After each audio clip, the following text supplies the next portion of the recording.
Hi and welcome back to another CottageCutz YouTube video tutorial. Today I am featuring a die from the new Sweet Treats release that's available now in the Scrap and Cottage. This collection is filled with delightful sugary treats to brighten your craft room. I'm bringing you this big and bold Slimline card. Let's jump into the products that I use today on my card. Here's a look at one of the dies. It's called the Pedestal stand with cupcakes. There are 5 different cupcakes in this particular die. Here's a look at it. And it does also come with the pedestal. I have the random circle slimline die. This is a 3.5 by 8.5 inch die. I did add some foam tape around the edges and pre-cut it using some white cardstock. I have this sweet die, which is from my own stash. It also comes with a shadow die. And then I'll be using some distress oxides. I'm going to add a few more than what you see here. So I am going to go ahead and add some color directly onto my card base. This card base has been folded and cut to 8.5 by 3.5, so the slimline die, the random circle slimline, will fit perfectly over the top. I began with distress oxides in Twisted Citron and picked raspberry, and I'm adding it randomly around the back. I wanted some bright bold colors because I love bold colors, especially in the spring and summertime, which is when you would be enjoying some of these treats, because this collection does come with cupcakes, gumballs.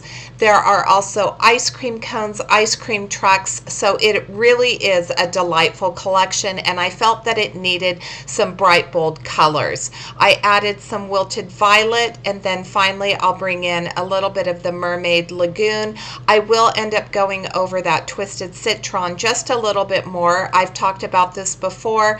The distress oxides are an opaque ink because there is pigment in it, so it does allow you to just add over the top and not lose that color. So instead of blending like you would with the distress inks, it is going to be a little more opaque and allow you to add that boldness over the top. I've removed the release paper from my random circle slimline, and I've placed it over the top of that colorful black background. You can see that initially I thought that I was going to use the cake stand. I'm going to show you just a couple of the cupcakes. I wanted to show you how beautifully they layer together. I did color with Copic markers. I tried to use colors that would coordinate well with the background, that bright bold background that I created. And again, as with all of the CottageCutz dies, that layering does help you bring your cuts to life, and it does add dimension. This adorable cupcake right here is what I'm calling the garden cupcake. It does come with some flowers and some leaves. There is also cupcakes with strawberries and cherries. These can all be mixed and matched. I used the packaging, that's the word I'm looking for. I used the packaging as a guide, but I did not follow it completely, so I did mix and match some of my wrappers. I will be giving away this pedestal stand with cupcakes. In order to win, all you need to do is leave a comment, like the video, and make sure that you're a subscriber. The Scrap and Cottage has been so incredibly generous with their giveaways. I hope that you've enjoyed them.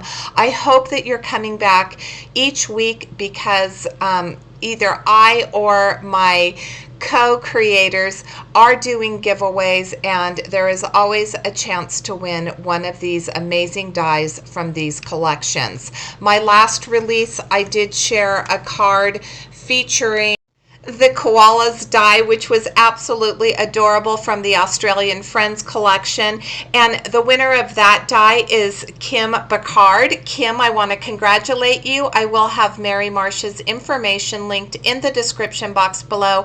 Please send her an email and let her know that you are the winner of the koalas die, so congratulations. All right, so moving on to my sentiment.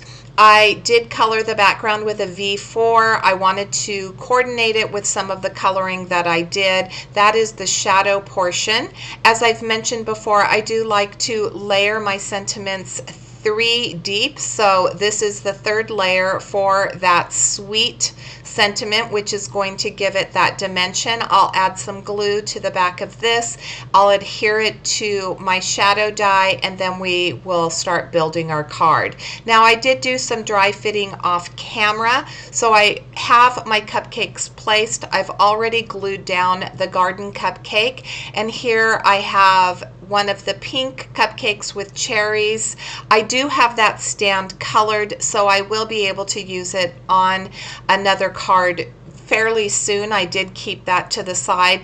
I wanted the cupcakes to surround my sentiment, and I wanted that background to really shine through, so I decided that I didn't want to cover it up with the stand. So this is just another way that you can use the cupcakes. And then once I get some of my cupcakes glued down, I am going to glue down my sentiment.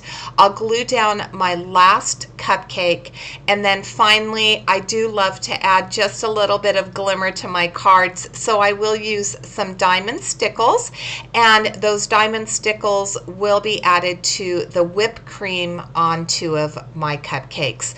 That would complete my card for today, and I want to thank you so much for joining me. I will have a link to the products that I used in the description box below. I would highly recommend that you check out this release because it is filled with so many cute images. Here is my sub-sentiment. So my sentiment says, "Sweet birthday blessings," and that completes the card. Thank you so much for joining me, and until next time, I hope you have a fabulous day. Thanks for watching.